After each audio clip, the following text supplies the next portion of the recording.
Secretary, please be seated, everybody. Hello, gentlemen. Well, may I salute Secretary Card and General Powell, the Deputy Secretary of Veteran Affairs, Mr. Principi, the Deputy Secretary of Defense with us, Don Atwood, Secretary Larry Garrett, Secretary Rice, and Michael Stone of the Army. General Mundy is right over here, and then the members of Congress who are with us today. I believe Senator Cranston was going to be, there he is, right over here, see you, Alan. And of course, Congressman Montgomery, Stump, Myers, and who am I missing? And Mr.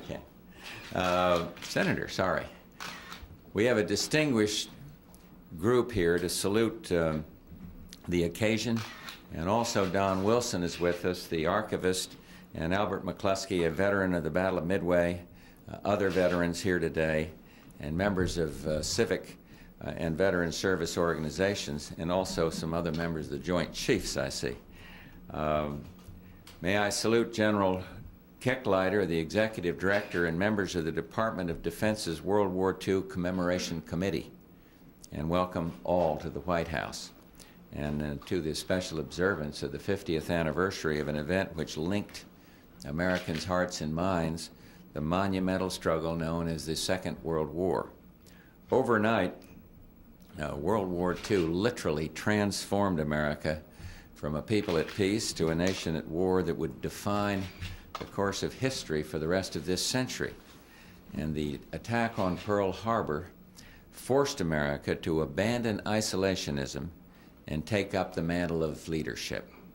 World War II was fought for American soil and sovereignty, and it was also fought to defend people who, hating war, sought only peace, people everywhere who yearned for freedom then and now.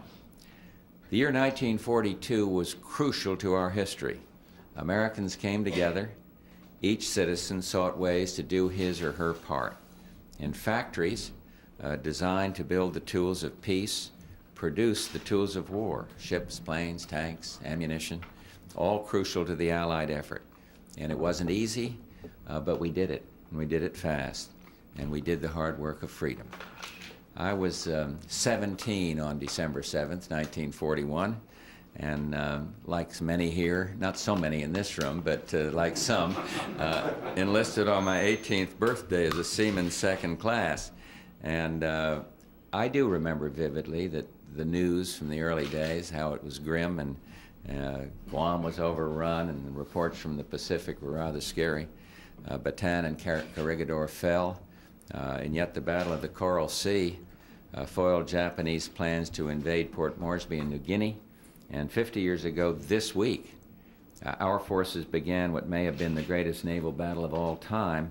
Midway turned the tide of World War II, and the inevitable Allied victory, you could feel it. It began to take shape.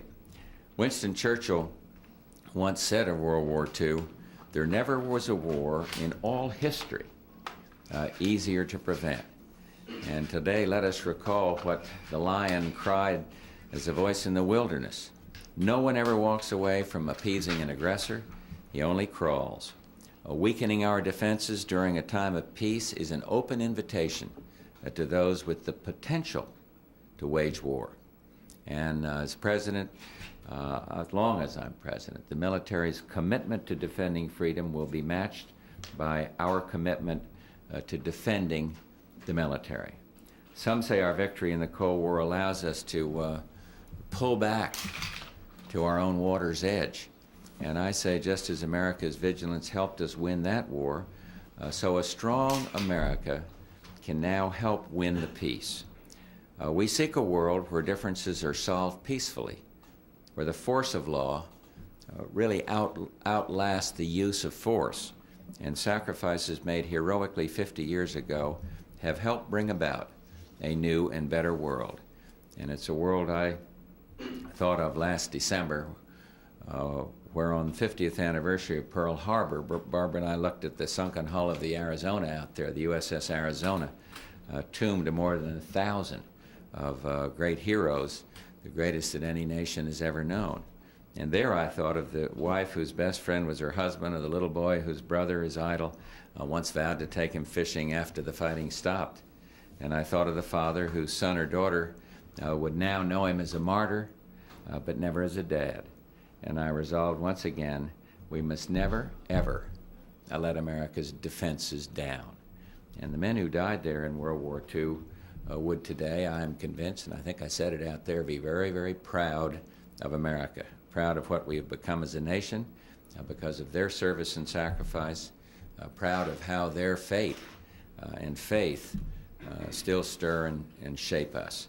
So we honor them and we remember them so that future generations will say of us what we do also. God bless this wondrous land, the United States of America. World War II was a fight that we did not seek against enemies that we didn't choose for a cause that is first among all, the right of people everywhere to be free. And in that spirit, then, it is my honor to once again welcome all of you to the White House and to sign the proclamation designating the national observance of the 50th anniversary of World War II. And thank you all for coming.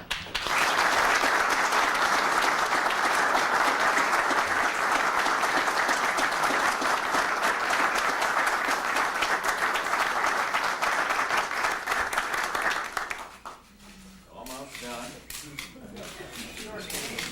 Short name, thank you.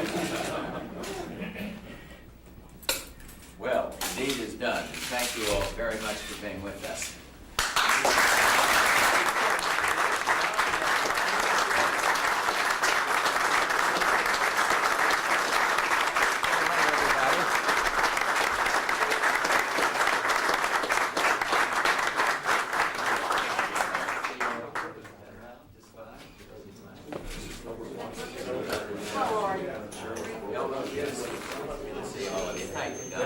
Thank you, John. Good to see you, Tony. Nice to see you. Thomas.